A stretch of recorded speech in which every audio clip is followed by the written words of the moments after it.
You can tell your friends you learned something in church today. Some people see the glass half empty, some see the glass half full, but they're both missing the point. The glass is refillable, is the point. So let's talk about how to refill the glass. Let me start with the idea of consciousness now. Pay attention to the surface, what's happening to us. We get caught at the level of thought or at the level of emotion, and we seldom, on a daily basis, go deeper unless we're in a spiritual practice. And the spiritual practice is this art of going deeper into yourself to realize that you're more than you can see or experience on the surface.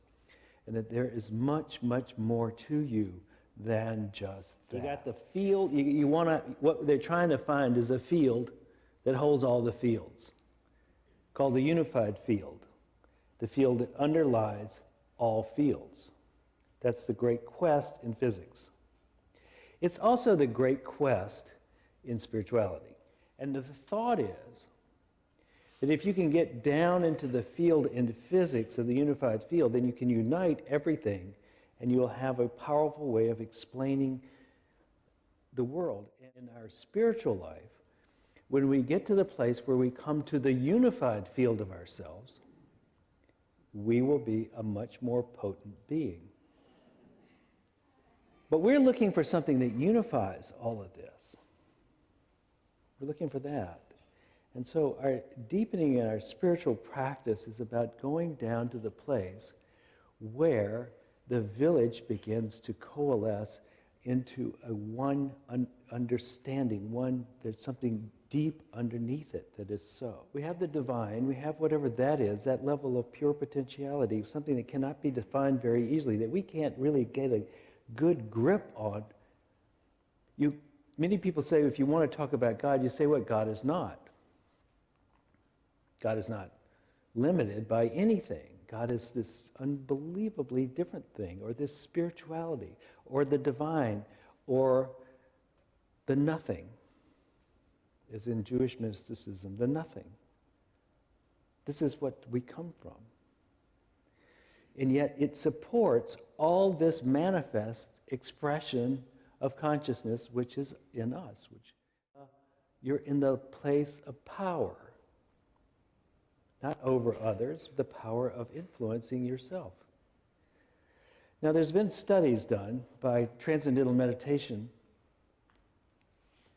and it was written down in this book called the Maharishi Effect, which some of you might have heard of, where if you have 1% of the population meditating at depth, you will have a ripple effect through society.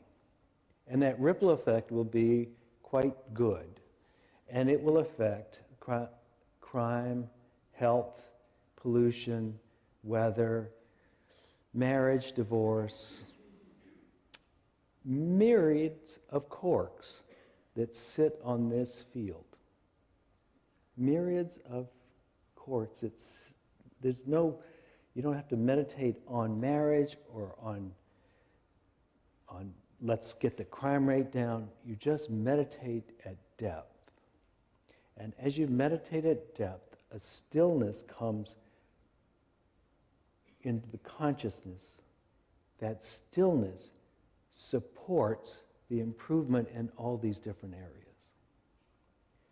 This is a statistically proven fact. 1% of the population meditating at depth changes the population to a very easily readable degree. Pull that meditating group out, put them in another city, that city will have salutary effects, and the city before where they were will revert back to the mean of where it was. When you find depth, you find power and grace. And so spiritual practice, deepening in your consciousness, is a way of bringing power and grace to yourselves, but also to the community around you. It ain't enough just to know that, oh, that's a good idea, I like it. I like that. I could groove with that. I've been saying that all my whole life. I think that's the way it is. Have you been practicing? Have you been adjusting your thoughts as they arise by paying attention to them and leaning your mind toward a higher ideal?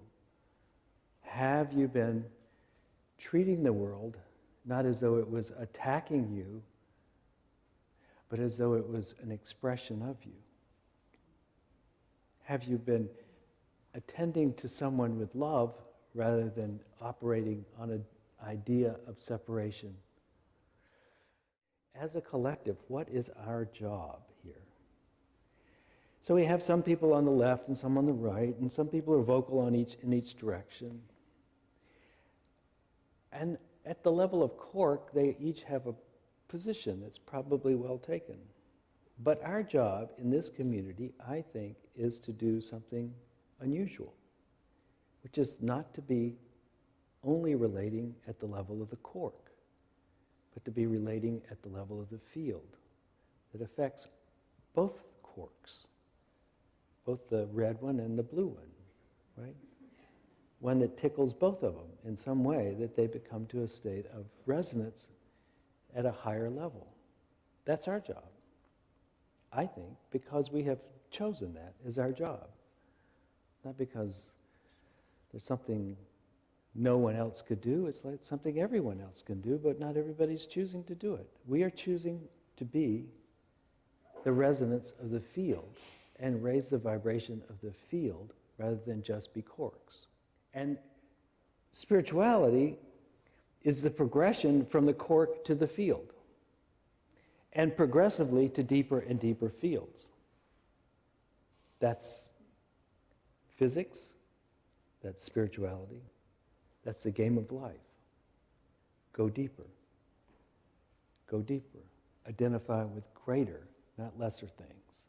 Identify with the higher concepts of which unity would call divine ideals, divine ideas.